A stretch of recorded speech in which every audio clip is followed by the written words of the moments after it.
to the Putting Your Business on the Map podcast. This is the podcast for land surveyors that own or want to own a small business. My name is Landon Blake. I am your podcast host. Let's dive right into today's episode. This is part 2 of the topic that we're covering. It ended up being 2 episodes. I think the first half was in episode 28. This is episode 29. And the title of this topic that we're covering in these 2 episodes is the balance between team member autonomy and top-down control, or making room for the right type of mistakes.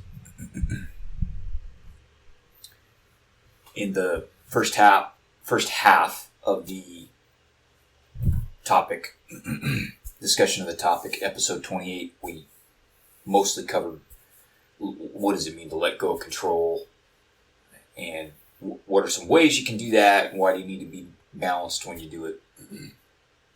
One of the things we talked about at the end of that episode was that when you let go of control as a business owner or a manager, you inevitably make room for more mistakes. And so what I want to talk about in this episode is, how do you deal with that? You know, inevitably, you're going to have more mistakes as you start to let go of control as a business owner or a manager. And so what do you do? There's good kinds of mistakes and bad kind of mistakes, and you want to teach people how to handle mistakes. And so that's what we'll talk about in this second half of the discussion topic, episode 29. Before we dive in, a couple disclaimers. I'm working on my word whiskers. I re-listened to episode 28, and no, I noticed I slipped in, I don't know, half a dozen so's and at least a few you knows. So I'll try and work on that. Try and do a little better. Episode 29. Please be patient with me. If you see me hesitate, it's because I'm trying not to let a word whisker slip. And the other disclaimer, I mentioned this at the start of episode 28, is I don't have all this figured out. The topic that we're covering today it's difficult, it's hard, and the balance isn't always clear. And so you grope around a little bit. And so I don't want to be overconfident or arrogant and make you guys think that we have all this figured out, because we don't have it all figured out. And I didn't mention this in episode 28, but one of the reasons this is hard is because we're really dealing with the people part, right? Or the part of running a business that has to do with managing people. So I would add episode 28 and episode 29 to our series on what we're calling the human element, right? Because this is really about managing humans, yourself, and those humans that work for you. And that's part of the reasons. It's one of the reasons why it's difficult. I will also point out, if you didn't notice, I'm sure you did, but I bumped the mic a few times on episode 28, so I'll try not to bump the mic. I lowered my chair a little bit, so hopefully I don't run in. I'm recording this at home. Hopefully I don't run into the desk and bump the mic. One of the... Did I just say I think that was my first of the episode. One of the things that I've learned recording this podcast is how bad I am at recording podcasts. I think I'm getting better, but yeah, it's really been a lot of work with the word whiskers and getting the audio quality, improving the audio quality, and not bumping the microphone or doing other stupid, annoying stuff. So please be patient with me. This is way harder than it looks. Maybe after 5 years, I will be a reasonably decent podcast host, but I understand that right now I'm a work in progress. All right. So we're going to talk about mistakes. And we're going to start by talking about the types of mistakes, and then good mistakes and bad mistakes, and Basically, the good mistakes and bad mistakes has to do with the reason why the mistake was made. So we'll talk about the causes of mistakes and what causes make a mistake a good mistake or make it a bad mistake. And I just have some. I'm just going to share some thoughts with you on that. I don't know that I have any black and white rules. So to start, I want to share something that I heard. Can't remember where I heard this, but it was some information that was shared by Jeff Bezos. If you don't know, he was the founder of Amazon. So he's obviously a pretty smart guy, right? Good business person. And he had a decision-making framework or heuristic that he used. And he said he tried to look at decisions in business as one of two types. So a decision was either a one-way door or a two-way door. So what did he mean by that? A one-way door, you can walk through and it's really hard to go back. So in other words, I think I just said so. In other words, it's an irreversible decision or a decision with consequences or impacts that are going to be very difficult to undo. And so that would be what he called a one-way door. And then a two-way door is a decision that you could fairly easily undo or reverse. So, oh man, there's my favorite word again. So I apologize. I want to give you some examples. Let's see if we can think of some examples from running a surveying business of what might be a type 1 decision and what might be a type 2 decision. A type 1 decision is signing a 3-year office lease. That's a fairly significant decision for most small businesses. That's going to be a significant overhead cost. And when you sign a 3-year lease, it's hard to get out of that without spending a lot of money. It's not going to be easily undone. If you want to be really careful about the office you choose on a 3-year office lease, because you aren't going to be able to change your mind after you move in. It's one of the reasons why landlords make you sign a 2 or 3-year office lease. That is an example for most small businesses of a type 1 decision or a one-way door. What's an example of a two-way door or a two-way decision? I'll use the same type of scenario. We decided a few years ago. Excuse me for the We decided a few years ago to rent a small office in South Lake Tahoe, and I was able to find office space on a month-to-month lease, and it was very affordable. It was only a few $100s a month. That is more of a type 2 decision.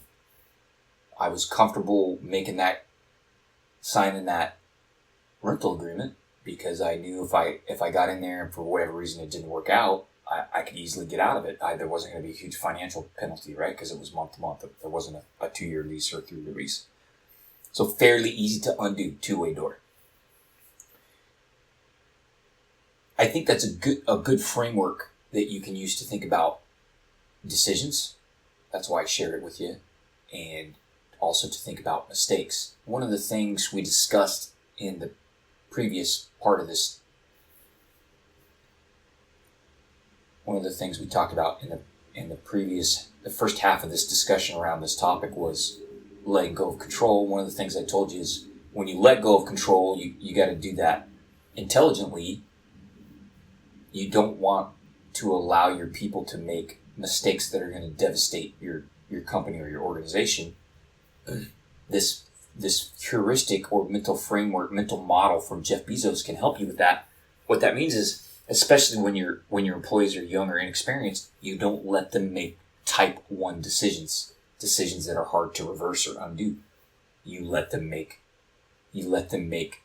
type 2 decisions or decisions that are easier to undo.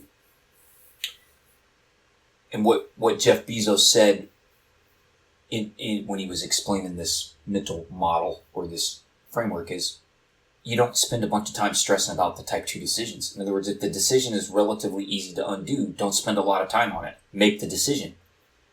If it's a type 1 decision where it's really hard to reverse, those decisions you need to spend some more time on.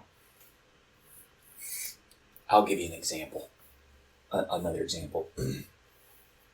When I hire new folks to come to work for us at RH, I often find they come to me every time they need any office supply or tool. If they're a field guy and they need a tool bag or a hammer or a sharpening stone for their hatchet or whatever. And when I hire new folks, they the first few months they're here, they will regularly come to me and ask for permission to get a stapler or to order a box of paper clips or to see if they can get a new mouse pad or to get a sharpening stone for their hatchet. And I tell my employees, we don't do that here. If you need a tool or an office supply to do your job, and that is less than a $200 purchase, I don't even want to hear about it. Go talk to our office manager and have her order it for you. And I tell people, you be reasonable, don't abuse that privilege, but I don't want to spend a bunch of my time as a principal and licensed land surveyor approving office supply purchases. Those are type 2 decisions. Like whether or not to let an employee buy a stapler or a mouse pad is not a type 1 decision. That is a type 2 decision. And my partner and I do not have time to adjudicate and evaluate every small purchase. Now, I've worked at huge engineering, multi-million-dollar engineering companies. I kid you not, I would have to get 3 layers of corporate approval to buy a stapler. It was so frustrating for me as a team leader and a department manager that I would oftentimes just go buy tools out of my own pocket and give my tools to my people because I didn't want to have to go through a bureaucratic process to buy a sharpening stone for a hatchet. That's an example of a type 2 decision. And I will just let you know, we're getting a little sidetracked, but that has worked fantastic. Like, I hire smart people. They don't steal from me. They've got good judgment as a general rule. Brian and I don't police the order of small tools and office supplies. And it takes a little while for people to get accustomed to that because they aren't used to having that kind of autonomy at their jobs, the previous places they work, where we talked about that in the last episode, autonomy. And most of my new hires eventually realize they don't need my permission. Now, here's what I tell people. Because people always, they get nervous and they want rules. And I tell them, I don't want to give you rules, but I'll give you some loose guidelines or rules of thumb. Like, if it's a consumable supply or a perishable supply, paint, flagging, wood stakes, paper clips, graph paper, pins, I don't want to hear about it. Just order it. If it's non-perishable and it's more than $100 or a couple $100, and if you want to buy a new $800 office chair or a desk, maybe run that by, one of the principals. And I don't need a form or a formal request or a 3-page email. I need hey boss, I was thinking this chair is looking a little beat up. I was wondering if I could get a new office chair. That's all we want. To tie that back in here, I mentioned this, but I'll mention it again. When you think about letting go of control as a business owner or a manager, department head, start with the the Jeff Bezos type 2 decisions, the decisions that are easily reversible. That's the kind of decision that you want to start with. Okay, now I have another kind of mental framework that I want to share with you that I think will help you figure out what type of decisions to let go of control of first. I actually learned this when I was working on a GIS project a long time ago, 15 years ago, maybe 10 years ago. And we were doing some analysis of a municipal sewer system, some GIS analysis of a municipal sewer system for a client. And they were looking at every sewer line in the city system. And they wanted to know 2 things. What was the risk of a pipe failure? And what was the consequence of a pipe failure? And you're probably thinking, what does this have to do with letting go of control in a business? It's not that your people are sewer pipes. But here's what that taught me. The risk of failure is not the same as the consequence of failure, right? Risk of failure is how likely is there to be a failure here. Consequence of failure is if there is a failure, how serious is the damage? Those are not the same thing. And that was a really powerful mental framework for me to grasp as a young man. And so you can use that mental model again to help you decide what areas of your business to let go of control in. So I want to use some examples. So if you think about risk of failure and consequence of failure on a 4x4 matrix, so we've got 4 boxes. So in one box there's a low risk of failure and a low consequence of the failure. Example from surveying is one of your people makes a mistake on a map COGO. Right? If you've trained your people well, that's probably a fairly low risk. Most of our maps get COGO'd without closure errors. And even if there is an error on the COGO, more than likely we're going to catch that at some point in the process. We're either going to catch it because the map doesn't close or it doesn't fit the measured data from this field survey. Or it's fairly unlikely that a mistake on a map COGO is going to make it all the way through our boundary resolution process, typically at RH. So that's an example of low risk of failure, probably not going to happen. And if it does happen, the consequences are not probably not catastrophic. Okay, the next box in that 4x4 matrix would be low risk of failure, but high consequence. So this is something that's probably not going to happen, but if it does happen, it could have serious ramifications. So the surveying example, the surveying example that I wrote down here was, we do a boundary survey, we go out and do a boundary survey, and we don't find a controlling property corner monument. And when we do find the monument, it's not in the record position, and it significantly changes the boundary resolution on a high-value parcel. That is a problem. That's a big problem. Now, I say it's low risk of failure because we do a good job looking for property corner monuments. It's probably not going to happen to us. I can't say it wouldn't ever happen, but it would certainly be unusual. And especially if it's a high-value parcel, I'm going to be looking really closely at that. Probably not going to happen. If it did happen, though, on a high-value parcel, it could have serious consequences, right? Like, that could be a big deal. That could be a big claim against the company. So low risk of failure, fairly high consequence. And now we have a high risk of failure, or very likely, but low consequence. An example is a field survey takes longer than we expected to. Yeah, that happens all the time. Not all the time, but it happens a lot. It happens regularly. A pretty regular occurrence here.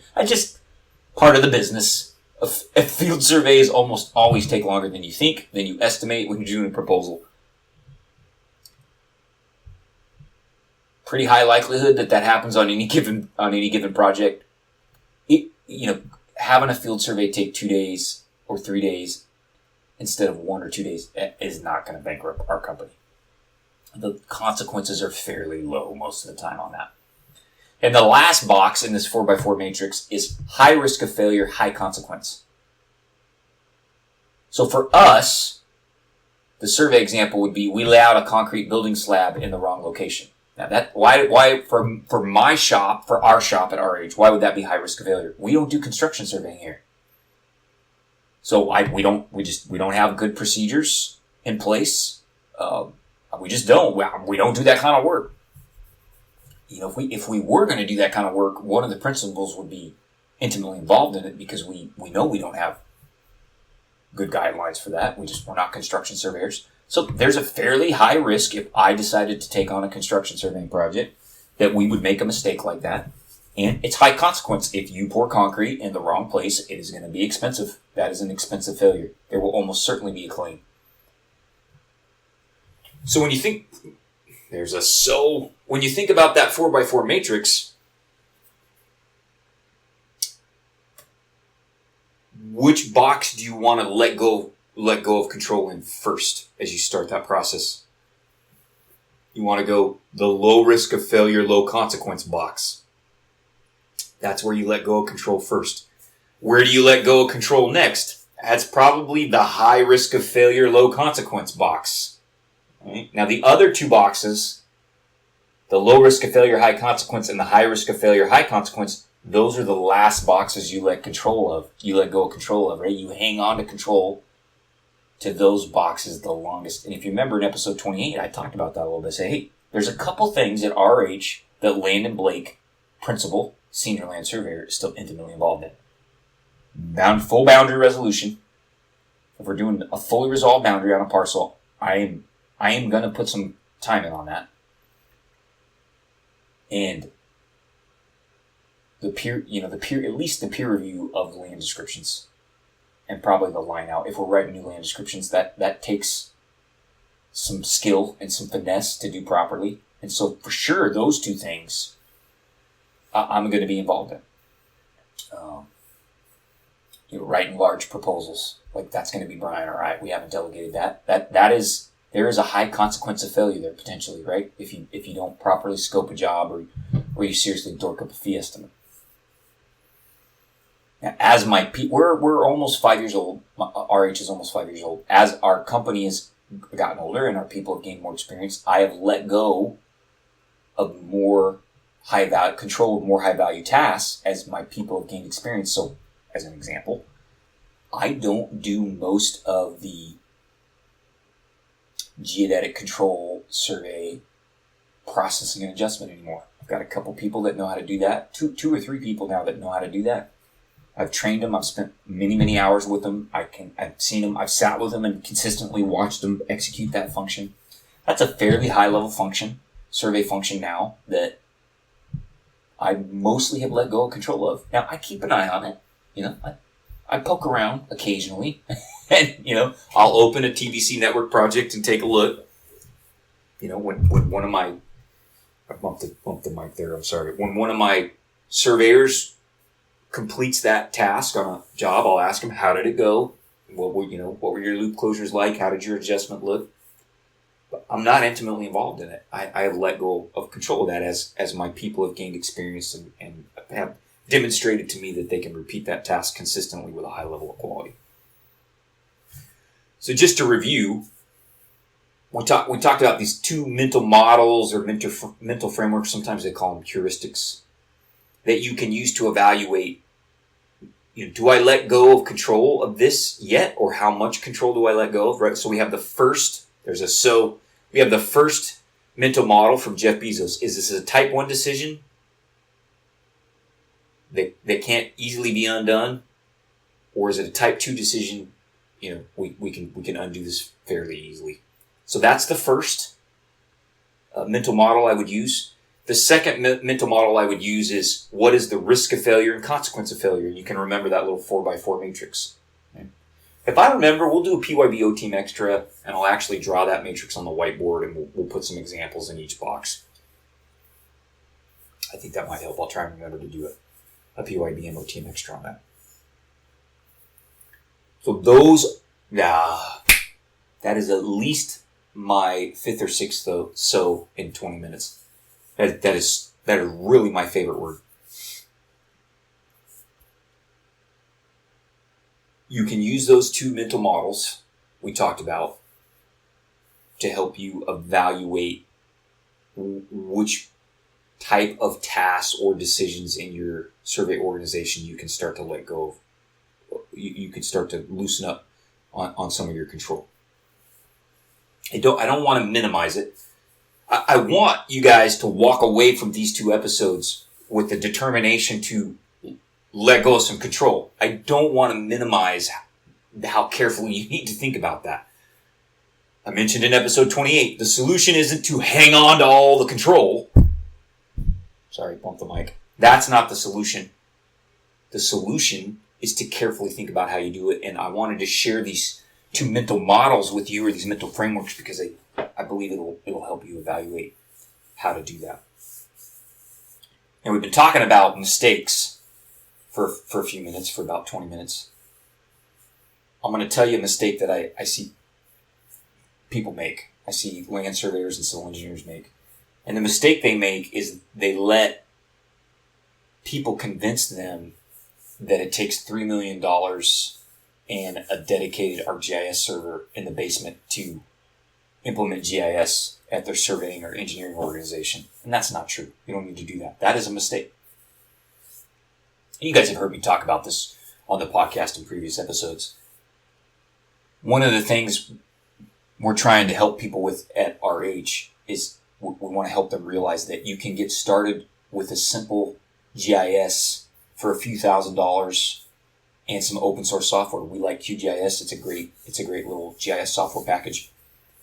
So for just a few $1,000s of consulting help, some expert advice, and a download of QGIS, you can start to implement real GIS at your surveying or civil engineering organization. I talked about this in episode 28 at my company, at our company RH. We use QGIS every day, and all my technical people have it on their computer. It's a great piece of software. It's one of the best open source programs I've ever used. So if you're interested in that, if you're a surveyor or an engineer and you're listening to the podcast and you think, I could really, I've been wanting to implement GIS and it's just too expensive and I just don't think my organization is going to be able to handle it, we can help. You can get started. It doesn't have to cost $1 million.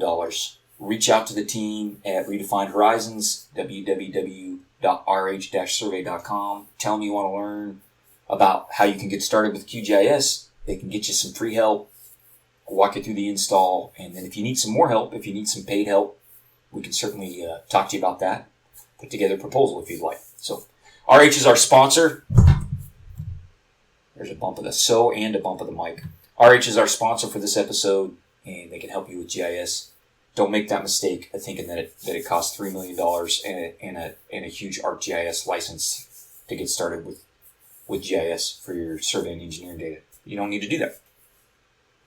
This next section of the episode, I wanted to talk about the causes of mistakes. And I have 5. And I thought about this a lot, guys, because the causes of mistake, the cause of a mistake is going to help you understand if the mistake is a good kind of mistake or a bad kind of mistake. And I wanted to spend some time thinking about this because we have a problem in a lot of American society. We assume all mistakes are bad. And that's not true. Some mistakes are good. In fact, a lack of mistakes can be a bad thing. It can be a sign of a problem. I'm not recording this at the office, but if we were in the office, I could point and show it to you. I have a quote on my office wall that says, mistakes are painful. A lack of mistakes is a sign of personal stagnation. So if you're not making any mistakes, that probably means that you've stagnated, which is not healthy. So I want to help you be able to I want to be able to help you guys identify what are the good kind of mistakes and what are the bad kind of mistakes. So I'm gonna run through my list of 5 here, and then after I get through the list, we'll talk about which ones of these are the good kind of mistake, which are the bad kind. So number 1 is the causes of mistakes in your organization. Number 1, people are careless. What's an example? Driving too fast on an icy road and getting in a minor accident. And that's probably somebody being careless. Number 2, cause of mistakes, ignoring specific instructions. You give an employee specific instructions and they ignore it. They do what they want. Survey example would be, you tell them, I want you to shoot that property corner monument with a total station, observe it direct and reverse, use a bipod, and they go out and they shoot it RTK GNSS with no bipod. Okay, that was a mistake, more than likely. They ignored specific instructions. That was the cause. That's number 2. Number 3, your team member just lacks knowledge. They just don't know what they're doing. They lack knowledge. So, for example, survey example, you've got them going through a title report and they failed to properly classify an exception to title insurance. So maybe they say it's not a survey matter when it really is a survey matter. That's an example of somebody that could make that mistake. Now, it could be carelessness, but more than likely at a place like my shop, somebody's doing that. They don't have the right knowledge. They don't understand the land title insurance exception to coverage. So that's number 3. They just lack the knowledge or the know-how. Lack of knowledge. Number 4 is lack of know-how or experience. let me stop real quick and just explain that difference. We've talked about it before in the podcast, but knowledge is something you can acquire from a book or a YouTube video. Know-how or experience is something you typically acquire through practice. So mistake, the fourth cause of mistakes is lack of know-how or experience. It's inexperience. The survey example I have written down here is you fail, one of your people fails to find the property corner monument because it fell out of the calculated search area. That's a mistake that rookie field surveyors make all the time. They're too coordinate focused, and they walk to the spot that's in the data collector. The data collector's got a little arrow and it's saying 2 feet that way, and they walk to that spot and they there's no monument there, right? And I try and teach my field surveyors. This is something that Dave Woolley helped me learn. Lift your head up and look around look at the context, look at the surroundings. It could be that there's a problem with the stakeout coordinate or the search coordinate, and the monument's 15 feet away over by the fence corner. So that's an example of something that a good field surveyor, that's a mistake they might make just because they lack experience. So that's cause number 4, lack of know-how or lack of experience. And the last one, number 5, is just complexity or uncertainty. The world is complicated. Oops, sorry, I bumped the mic. I'm just not doing a good job. I'm going to have to just basically recycle this episode and start over. Number 5, complexity or uncertainty. That can cause mistakes. We live in a complex world. The survey example I have is you don't properly break down a fractional PLSS section. Maybe it's lotted and it's got parenthetical distances. Like, I'm a CFEDS and I don't know that I can do that properly. It's really hard. It's super hard, in my opinion, right? So that's an example. Even somebody like me that has 25 years of experience and specialized training, I might still struggle to do that properly. I might make a mistake because it's complicated. And a lot of what we do in surveying is like that. I tell my folks all the time, it was easy, we wouldn't be getting paid to do it. Okay, so let me run through those real quick again. Shorter this time. Number 1, so these are the causes of mistakes in your organization. Number 1, people are careless. Number 2, they ignore specific instructions. Number 3, they lack knowledge. Number 4, they lack know-how or experience. Number 5, just the complexity and uncertainty in what you're trying to accomplish. Whew! Okay, how does that help us figure out what are the good mistakes and what are the bad mistakes? Remember, we talked about you want to see some of the good mistakes being made. If you don't, that's a problem. If you see too many of the bad mistakes being made, that is also a problem. You want a reasonable amount of the good mistakes and as few as possible of the bad mistakes. So how does understanding these 5 causes help us to categorize those mistakes?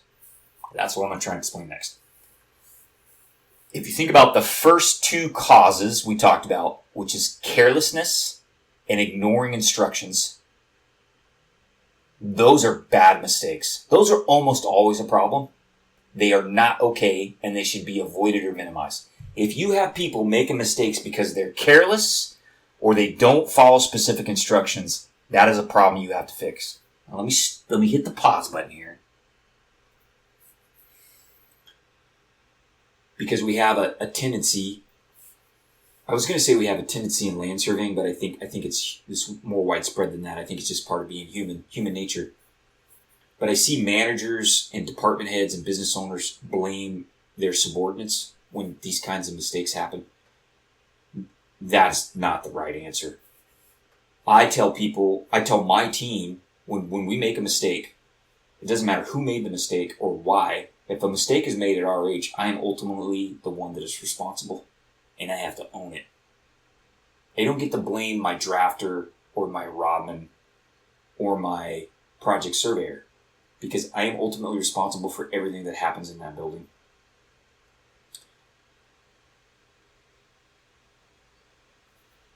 Having said that, so I don't want you to blame your people for these first 2 kinds of mistakes, because they're ultimately your fault. But if you have a person that is consistently careless or regularly ignores instructions, if you can't get that fixed, your job as a manager or a boss is to terminate that person's employment.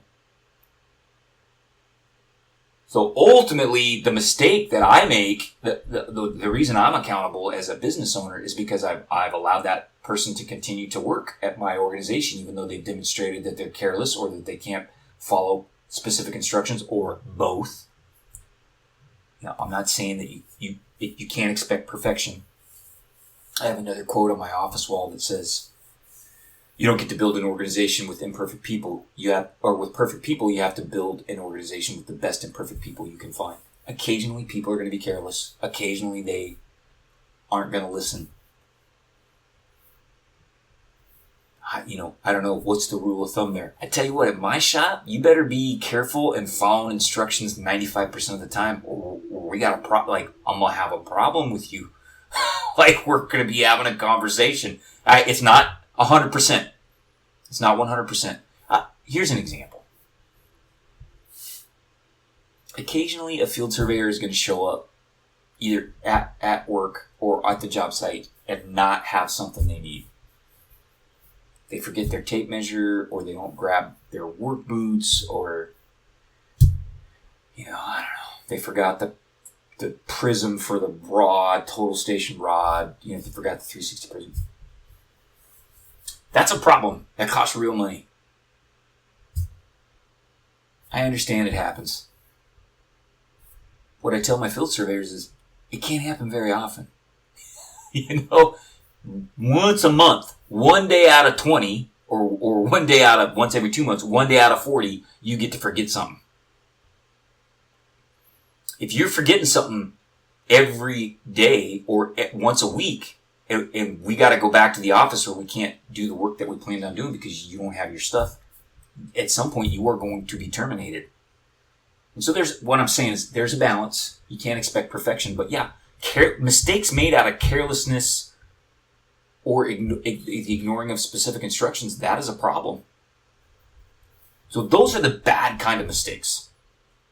That is not the good kind of mistake. That is a supervision in management problem that you need to fix. Now,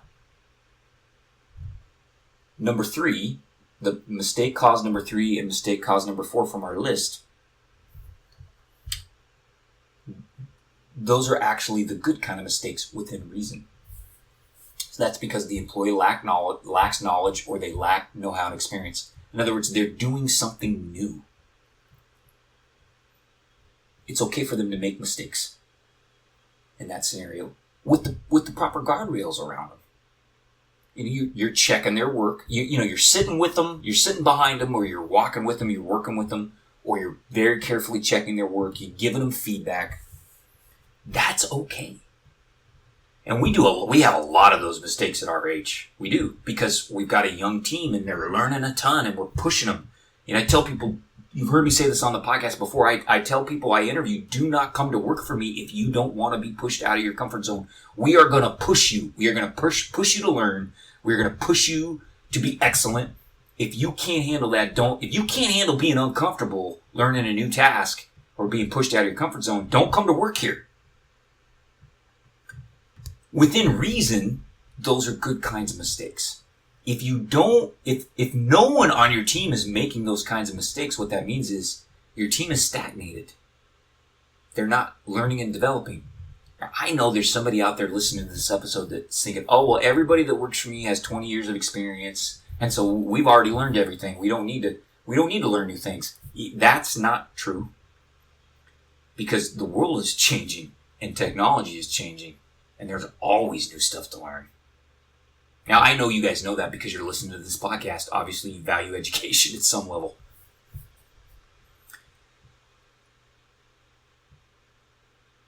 I'm hesitating here because what I want to tell you is I didn't fully understand what we just talked about 5 or 6 years ago, I don't think. I didn't understand that there are good kinds of mistakes, and then I needed to make room for those kinds of mistakes with the right guardrails. And I talked about this a little bit in episode 28. You don't want those good kinds of mistakes to flow through to the client. So you have to put some firewalls in there. You have to put you have to have a gatekeeper. to make sure that you catch that stuff. But I've learned to let my people make some of those mistakes, and I've also learned to let them struggle a little bit when they're learning. And that's hard for me. I don't like to see people struggle. I want to swoop in and make it easy for them. And I've realized that most people don't learn effectively that way. I've learned I have to give my people some training and give them a line out. And then sometimes I just got to let them beat their head on it. And I got to let them dork it up. And then I got to tell them, here's how, okay, you dorked it up. Here's how you fix it. And now I can't go fix it. I got to let them fix it. Because that's how they learn, right? Like one of the things my partner and I talk about is like, we let people make messes. Sometimes. Not all the time, but sometimes. If it's part of their development as a professional, we let them make a mess. And then we make them go clean that mess up. Like, as an example, sometimes I'll have a field surveyor. I feel like I'm picking on my field surveyors. I love my field surveyors. They happen to be getting picked on this episode. And that doesn't happen all the time, but every once in a while we'll have a field surveyor that will forget to store information on a GNSS head during a GNSS survey. And sometimes we just lose the data for that particular observation or occupation, but if they do that at the base station, one of the base stations, we might lose a whole day's worth of data. And that's happened a few times. Now the last time that happened, it's been a few months, but it happened one time this summer. We lost we didn't lose a whole day. We lost a half a day. By the time I happened to be out on this job, which makes me feel partly responsible. But by the time I realized that we weren't logging data on the base, we burned a half a day. And here's what I did. I made my crew, they had to go re-observe everything we'd surveyed from that base. Now I paid them. I don't believe in making people work off the clock to fix their mistakes. But I told them, like, you guys dorked this up. Now we're half a day behind. And you have to go re-observe everything that we surveyed from 8 a.m. to noon. And I told them, like, you're boneheads and I'm irritated. Like, this is why you double check the settings on your GNSS base. That's how you grow party chiefs. That's how you grow good field surveyors. If I'm always there telling them, make sure your base is logging, make sure your base is configured properly, make sure your base is turned on, they're not going to learn. Now, I do that the first 6 months. That's okay, because you're training them. Check your base, check your base, check your base, check your base, check your base, check your base, check your base. But after you've done that 50 times or 100 times, you got to let them dork their survey up because they don't check their base. And you tell them, see why it's so important to check your base? I saw a funny video. I'm not on social media a whole bunch as a consumer, but I saw a funny little video of a mom who told her son in the back seat to put on a seatbelt, and he didn't listen. So she brake checked him a little bit, and he rammed his forehead in the back of her seat. And she said, see, that's why you need to wear your seatbelt. That is what I call effective parenting.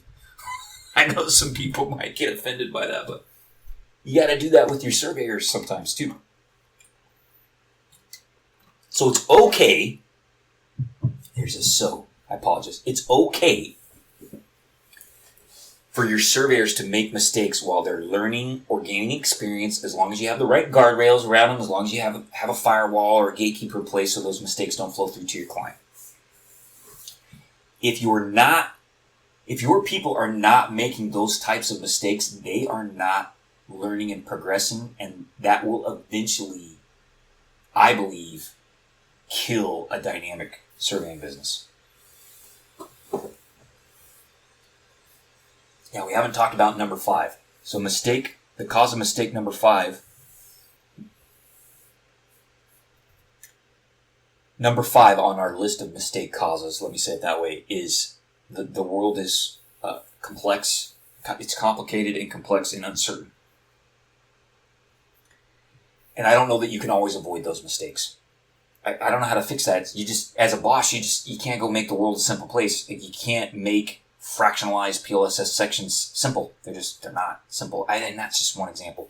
You can't take a title report for a parcel in downtown San Francisco that has 97 exceptions to title insurance and turn it into a title report that has 6 exceptions to title. You just can't. The world is complicated sometimes. So what do you do there in those situations? Have more experienced team members help or supervise those tasks. That might be you, licensed surveyor, and manage your risk. And part of how we try and do that at Redefine Horizons is by having good workflows in place and checklists and peer review. So let me say that again. Mistakes are going to be made because your work is complicated or complex. How do you deal with that? Good workflows, checklists, peer review. Because some of that you can't eliminate. Now, if you're not making any mistakes because your tasks are complicated, that might mean that you are doing work that is too low value and that will quickly, and that is like going to be automated. So there's a danger sign there. Remember what I said a few minutes ago. I tell my people, if it was easy, we wouldn't be getting paid to do it. We get paid to do hard stuff. If your team is never making a mistake because their work is too simple or easy, you got a problem in this world. Like somebody in a third world country is coming to take that work from you because it can be easily outsourced or automated oftentimes. You want to think about that. All right, so just to review, I'm going to go through it real quick. The 5 causes of mistakes. People are careless. They ignore specific instructions. They lack know-how. They lack knowledge. They lack know-how or experience. The world is a complicated place. Remember, 1 and 2, if people are careless or they ignore specific instructions, those are bad mistakes. You got to eliminate those or minimize them, whatever it takes. Number 3 and number 4, those are the good kind of mistakes within some reasonable limit. That means your people are developing and growing and getting pushed out of their comfort zone a little bit. You want to have an appropriate amount of that, and I can't tell you like 5 of those mistakes a month is the right amount. It depends on your team, how many people you have, how fast are they growing, what type of work are you doing. If there's no fixed amount, you got to decide what's reasonable and so how do you? Okay, now I'm getting sidetracked, but like how do you move that dial? If you're like, you know what, I know Landon said these are good mistakes, but we're just making too many of them, and I need to dial it back. Well, what that means is you don't push your people as hard out of their comfort zone. You let them do more of what they know how to do, and a little less of what they don't know how to do. Now, if you have the other problem, if you're like, man, you know what, we're not making enough of the good kind of mistakes. I know Landon said that's a problem. What do? You turn that dial the other way. You push people. That means you got to push people a little more to get out of their comfort zone, try new things, learn new tasks. Right? So there's a dial there you have some control over as a boss or a manager. Hopefully, if you're in the right kind of organization. And then don't forget number 5. The world is complicated. Good workflows, good checklists, good peer review. Part of what we get paid to do is manage the complexity of the work that we perform for our clients. I want to talk next about problems that you want to avoid when either you're dealing with mistakes that your people make or you're teaching them to deal with their own mistakes or the mistakes of their coworkers. So a mistake happens. Could be a bad one, could be a good one, doesn't matter. A mistake happens. How do you get your people to deal with that in a healthy way? And what are some behaviors that you want to avoid? I want to talk about that. I think I've got 5 behaviors you want to avoid. But before I dive into that, let me tell you a little bit about Google Earth. I know you guys, if you listen to the last episode, you heard me talk about it. I got super impressed by Google Earth, right? Great tool. Really brought geospatial data, especially satellite imagery and aerial imagery, really brought that data to the masses, right? Like someone like my wife, who is not a land surveyor, and she was finally able to view that. You know, she had that spatial data at her fingertips. It was, and I even enjoy looking at different parts of the world that I've never been to and probably will never be able to afford to visit. Sometimes I'll go check out the Nile River Delta, on Google Earth because I have the ability to do this right there. It's at my fingertips. Super cool tool. And I know I shouldn't say a lot, but I know a few surveyors that use Google Earth as a data management tool. And one of the things you'll find, I think, as you start to manage more and more of your surveying and engineering data in Google Earth is you're going to run into its limitations. It's a fantastic tool for some limited things. And we use it here at Redefine Horizons. But it's not an effective spatial data management tool for an organization of any reasonable size. So if you're a small utility or small city or county, or even an institutional landowner like a hospital or university campus, your Google Earth is going to have some limits. So one of the cool things is you can work with QGIS, which is an open source desktop GIS program, and it'll import and export KML files that you can use in Google Earth, but it's going to allow you access to some of the more effective functionality, some map making functionality, some more styling options, the ability to run queries and view attribute tables. Super powerful open source tool. Doesn't cost you anything to install it.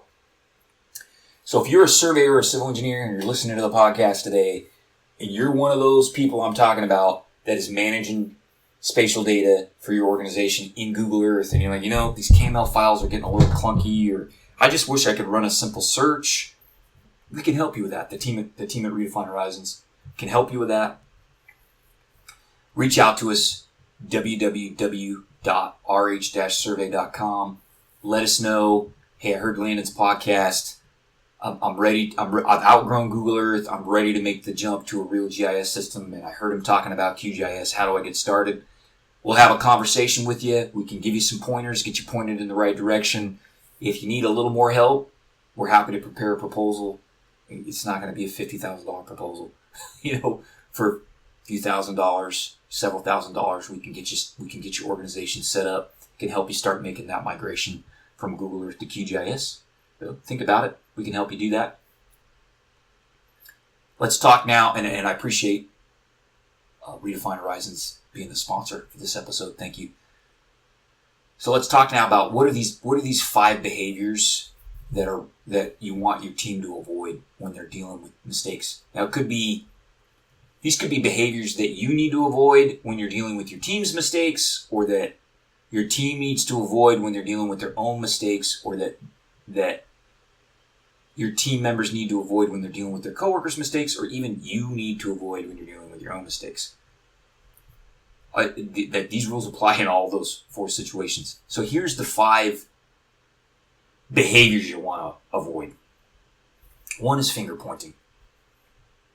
Just don't do it. Don't allow your people to do it. Now that's hard. It's hard because people want to understand why the problem happened, and they want to defend their good name and reputation, and it leads to finger pointing. Here's what I try and do, what Brian and I try and do, and I don't know that we're 100% successful at this, but we're working on it. When a mistake happens at RH, a good mistake or a bad mistake,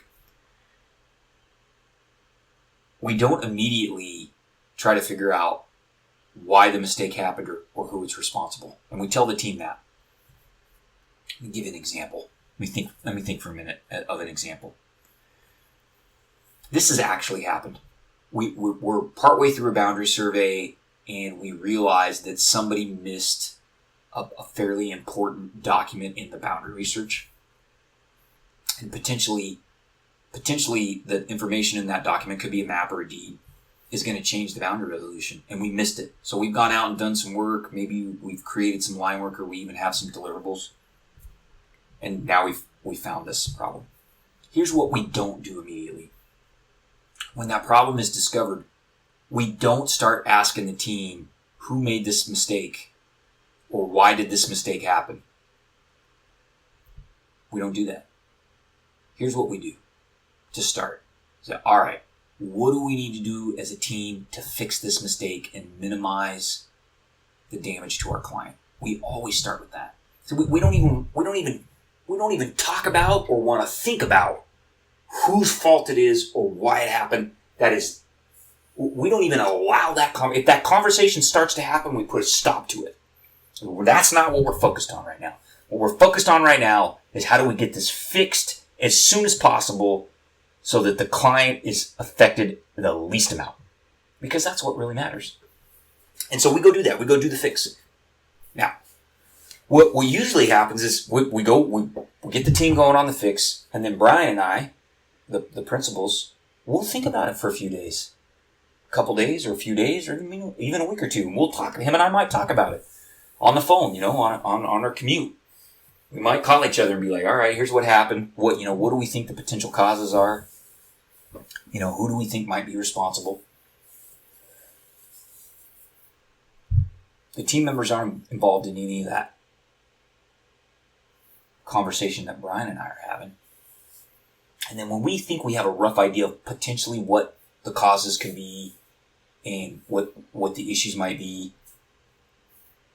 then we might go back to the team at that point and say, all right, we're going to have a debrief now. Let's talk about what happened and how we prevent this mistake in the future. And that's the focus. The focus isn't on who do we punish. The focus is how do we prevent this mistake from happening again with the full realization that you can't prevent all mistakes. But what we want to know is is there something we could do different next time that's reasonable, that will and cost effective, that will reduce the likelihood of us making this mistake again? Because you remember I talked about before, perfection is not possible and it's also not cost effective, right? So you can't eliminate all mistakes, but when we have a big mistake, we want to talk about it. And again, it's not punitive. It's not who do we punish for this. It's how do we fix this? Now, like I said, this isn't ideal. I'm not saying we do this perfectly, but we're working on it. Don't finger point. Now, maybe at some point in this process, you identify that there was one person on the team that was, they dorked up, they screwed up. It could be one of those first two categories we talked about, the causes. It could be that they were careless or that they ignored specific instructions. So let's say as part of this kind of process of I don't know what you want to call it, damage control. Mistake's been made. Now you're in damage control mode. So you get your team working on the fix. You're going to try and contain the damage, not let it get to the client. And in the meantime, as you're talking with maybe your management team, or you're doing some self-reflection, you're doing your investigation a little bit, and you realize, oh man, Bob was careless, and that's why this mistake happened. It's okay. There's nothing wrong with that. Make a note of that. Put it in your notebook. Make a little footnote on your daily notepad, whatever you do. And at some point you need to go address that with that employee. But here's what I've learned. It's usually not a good idea to do that while the fix is still being made. Because see, it's too soon and it's too emotional. And if you try and go implement the fix immediately after the mistake has been made, people are going to view that as punishment, as being punitive. And you got adults working for you, right? You don't want to be punitive. You don't want to punish them like they're children. Now, I'm going to give you an exception to that. If you've got a serious mistake that was made and it could potentially be repeated in the very near or immediate future, then you might have to take immediate corrective action. I don't know if I've ever had that happen in my 25-year career. Usually, you can wait a few days or a week or two. You let the emotions settle down, and then you can go address the potential fix. Not the fix, but you can talk about the corrective measures with the team or the individual. I think I've had one situation. I had one situation where I had a young man working for me, and I think it was I'd worked with him at a previous employer, and his very first day on the job at RH, he came in and he gave a very, I don't know how to word it. He gave a very comfortable hug to one of our young female employees. And this particular young lady just does not like to be touched. I think I've talked about it on the podcast before. It's her thing, and it's okay. She doesn't like to be touched. I've known her since before she had her teeth, and I don't hug her. I think we're fairly close. She doesn't like to be touched. And this guy walks in, first time he sees her, first day on the job, he just lays on a full frontal hug. It was a little inappropriate. Now look, I didn't want to wait a week or 2 weeks or 4 days because I knew he was going to walk in the building the very next day and do the same thing. And to be clear, I don't think this guy was trying to be inappropriate. He just wasn't thinking about it. He was young and he just didn't register. He couldn't see that he was making her uncomfortable. So that very afternoon, I pulled him aside and said, "Hey, knucklehead, that young lady doesn't like to be touched. I need you to keep your hands off of her." And I told him, I know it wasn't intentional and you didn't mean to make her feel uncomfortable, but I told him, hey, you're pushing 30 here. You're young, you're a young professional. You're going to be licensed soon. You're probably going to be in a supervisory position, either here or at a different place. You have to learn not to do this. Especially with an employee that doesn't like it. And if you've got an employee that doesn't mind being hugged, knock yourself out, hug her or him. But if you have somebody that isn't comfortable with that kind of physical contact, you need to use your brain, bro. And he didn't fight me on it. He was like, "Yeah, you're right. I didn't think about it. That was dumb." He was like, "I was dumb. That was my first day back on the job, and I already screwed up. It's all right. It's okay." It's that's why I'm talking to you. Well, the point for our conversation is that was a corrective measure that I felt couldn't wait.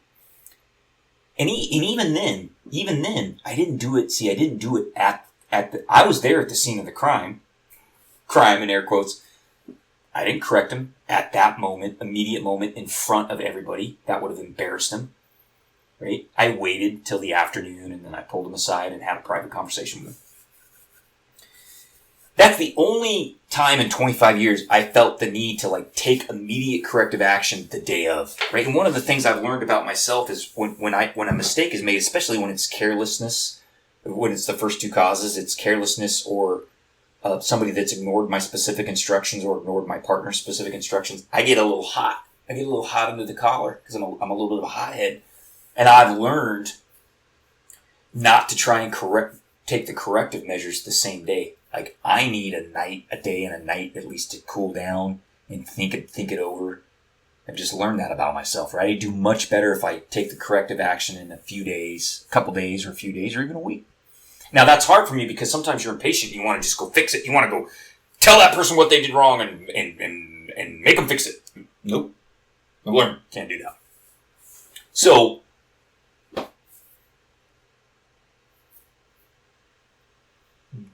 don't finger point.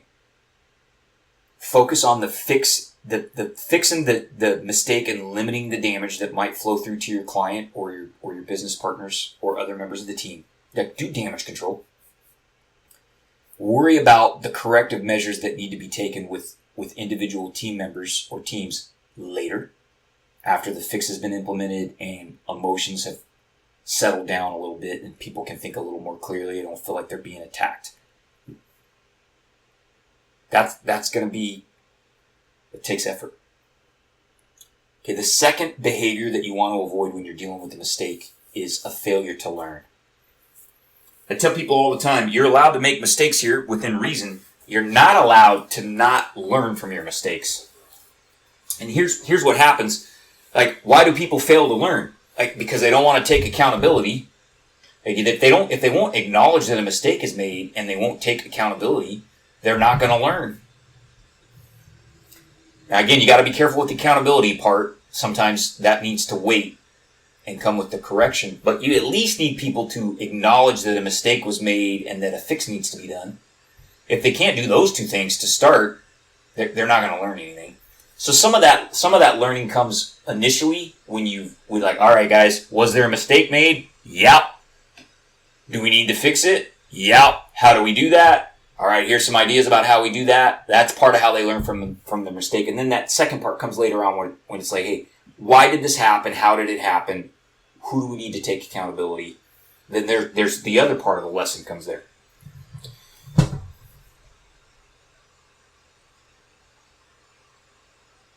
So I want to be super clear here.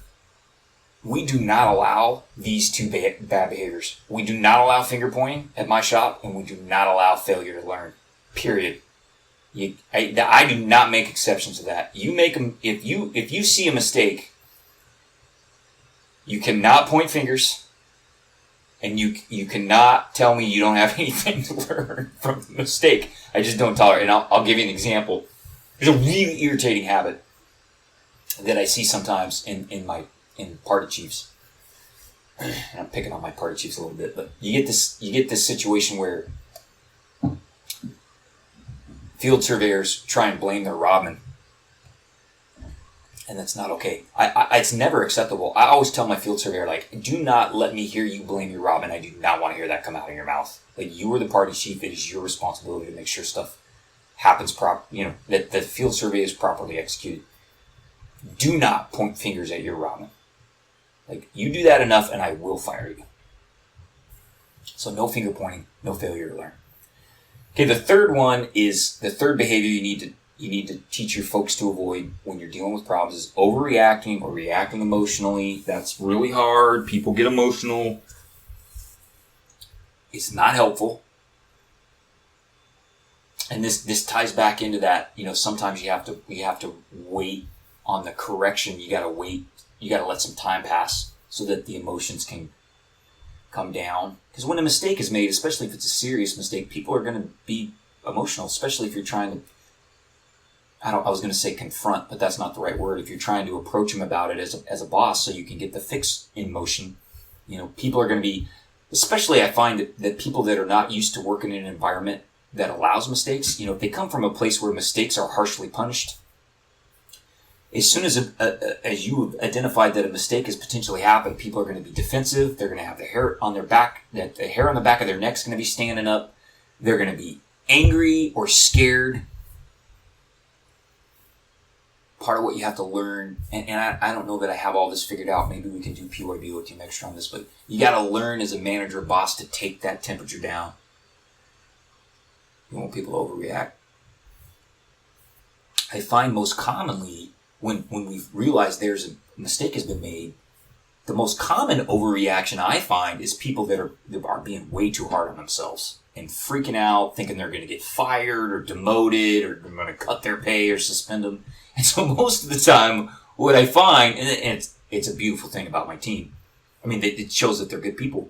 Most of the time, I have to tell people, I need you to calm down. It's going to be okay. We're going to figure this out. You're not going to get fired. I'm not going to suspend you, cut your pay. This will be okay. Mistakes happen. We're going to work through this. I'll give you an example. I had a team member not too long ago, 2 or 3 months ago, I had a team member make a $25,000 mistake. And for our team, $25,000 is not a small amount of money. But the mistake was made, and it was primarily one person. It was this person's mistake primarily.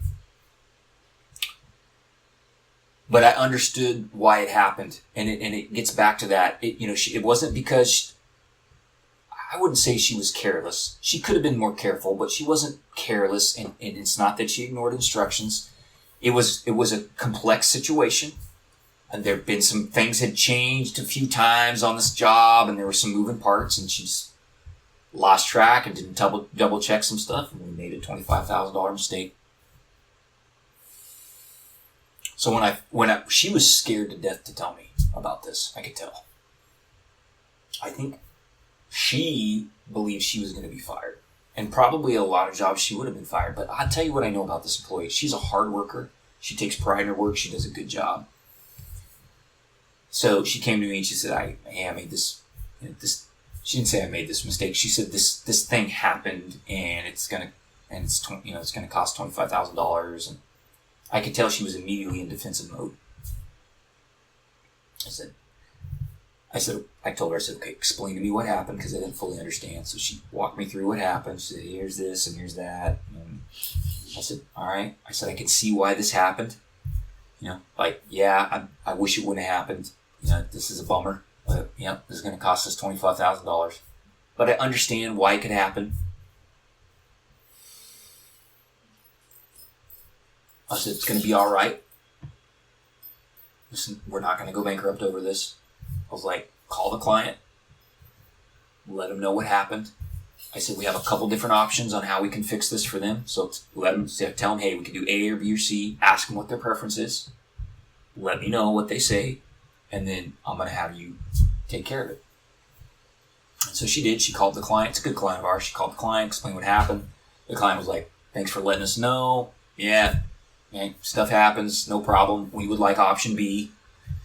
And so she came back to me. And by the way, on a side note, option B was actually the easiest option for us. And I think the client knew that. And we have a good relationship with them. And they were like, hey, no problem. Let's go with B. That's probably easier for you guys. And it really doesn't make a difference to us either way. And so she came back to me and says, hey, the client said they'll go with option B. That's good news. I said, yeah, you're right. That's good news. I said, all right, I'm going to let you take care of it. So she did. She did a good job and took care of it. And I did that for a reason. Like, I let her take care of it. I didn't need to get involved. She had a good relationship with the client. I let her take care of it. Everything got sorted out. And I did that for a reason. I wanted her to understand that things happen and I trust you to fix your own mistakes. And that doesn't mean if you need my help, I'm happy to help. But she's a big girl. She does a good job. Like, it's okay. I trust you. There's a fix here. Go take ownership with the client and offer a couple solutions, and then I'm going to have you implement the solution that they choose, and we did, and it worked out fine. Sometimes you just got to... She was super freaked out. Way more freaked out than I was, because she thought she was going to lose her job. So the very first thing I had to do was calm her down. Right? Reassure her, calm her down. So you have to take the temperature down a lot of times. Okay, the other problem behavior when you're dealing with mistakes is embarrassing a team member. And that usually happens when you call people out on their bad behavior in front of their coworkers. Now, I have a confession to make here. I just did this not very long ago, 3 or 4 months ago, and it was a bad situation. I had somebody get a little saucy with me in a team meeting, and I was already exasperated and overtired, and I dropped the sledgehammer on this particular team member in front of the whole team, and I really embarrassed them.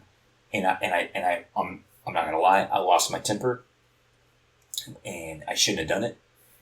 And I had to apologize to the employee after it happened. I had to apologize to the team member. One of the things I've realized about our folks at RH, they're Brian's folks too, is they care a lot about what their coworkers think. They care a lot about their reputation, and they care about what their coworkers think about them. And I've had to become much more careful about offering any kind of correction or counsel to team members in front of their coworkers, and I try not to do that. I've even got to the point, Brian and I realized we even have gotten to the point now as we've gotten bigger. We're pushing 20 people. We're not quite there yet, but we've realized as the team has gotten bigger that we also need to be a little more careful about the teasing that we do, because sometimes Brian and I, we joke and kid and tease each other all the time. That's how we show affection. But we've realized that sometimes when we tease our team members in front of their coworkers, sometimes that hits a little sore spot. So we're trying to work on being more careful. So whenever you're dealing with a mistake, and it could be any part of this process, right? Identifying that a mistake happened, talking about how you're going to fix it and limit the damage, talking about why it happened or how it happened and how you prevent it. Any of those steps, you want to try not to embarrass the team members, right? And that's tied in with keeping the emotional energy down, right? If you start putting people on blast in front of their coworkers, that is going to raise the emotional energy level, right? Which is not typically what you want. Again, the last thing, this will be short because we talked about it a little bit. When you're dealing with mistakes, you can't expect perfection. It's not reasonable. Don't do it. And you got to teach your team members not to expect perfection out of each other. Sometimes I'll have a team member come to me and be, so-and-so did this, or so-and-so did that, or so-and-so made this mistake. And I'm like, yeah, but they're imperfect. And sometimes you got to put up with their little quirks and mistakes, just like they put up with yours. Now, there's a balance there. Like, I'm not saying if I got a team member who, like, refuses to shower and comes in smelly all the time, and, like, you're the person that sits next to him, like, at some point, that hygiene issue needs to be addressed. But, if somebody, I don't know, like, puts their water bottle on the wrong shelf of the fridge and that just rubs you, like, at some point, I'm going to be like, hey, you got to put up with that. You can't expect perfection. The other thing that's starting to happen now at Redefine Horizons is as we're growing, we're starting to cultivate, we're trying to cultivate and develop this kind of middle tier of this middle management tier. Somebody that's reporting to me, but that is managing maybe 2 or 3 people of their own. You have to teach your new managers that they can't expect perfection out of their people that are working on their particular team for that project or assignment. So you can't expect perfection, and then you got to teach the people that are learning to be managers that they can't expect perfection, and everybody in the company needs to understand that they can't expect perfection of each other. And that gets back to that quote on my wall. You can't build an organization with perfect people. You have to build it with the best imperfect people that you can find. You got to teach your people not to expect perfection of one another. All right, now I'm way over my time limit now. I'm at an hour and 16 minutes. And the last thing I wanted, there's actually a couple things I wanted to talk about. One was teaching your people to handle mistakes properly. So if you've identified a mistake, what are some things you can do? We've mentioned them in passing, but I've got 6 specific things that you want to teach your people to do these 6 things when a mistake happens. And then I wanted to wrap up with how you can create a culture that allows for the right type of mistakes. Remember, we talked about the type 3 mistake, type 4 and type 5. Those are probably good kinds of mistakes. And so how do we get over this cultural tendency that we have oftentimes in America to avoid mistakes at all costs, because that isn't healthy for your team members or your organization? We're going to talk about some things that Brian and I try and do to influence the culture at RH so that people realize the right type of mistakes are acceptable. What that means is I haven't decided yet if that's going to be the 3rd part in its own separate episode, or if I can do those things on PYBO Team Extras. Let me chew on that. I'm not sure if there's enough material here for a whole episode. There might be. Let me think about it. Either way, you'll either hear it as a regular episode or you'll be able to catch it as a PYBO Team Extra if you support us on Patreon for $10 a month. I appreciate you guys listening. Don't forget, if you're using Google Earth and you want to migrate to a more full-featured GIS, you can reach out to our sponsor for this episode, Redefine Horizons, www.rh-survey.com. Talk to my folks about that. We'd love to help you, talk to you about it, get you pointed in the right direction. Thank you for listening. I appreciate it, and we'll catch you guys on the next episode. As we close out the episode, we just want to give you guys a few reminders. First, we want to let you know where you can find the podcast episodes.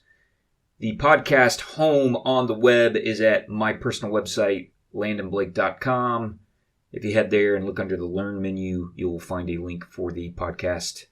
That homepage for the podcast has all of the episodes. You can download those in MP3 format if you'd like, or read the show notes. You can also find the podcast on Spotify, YouTube, and Amazon Music.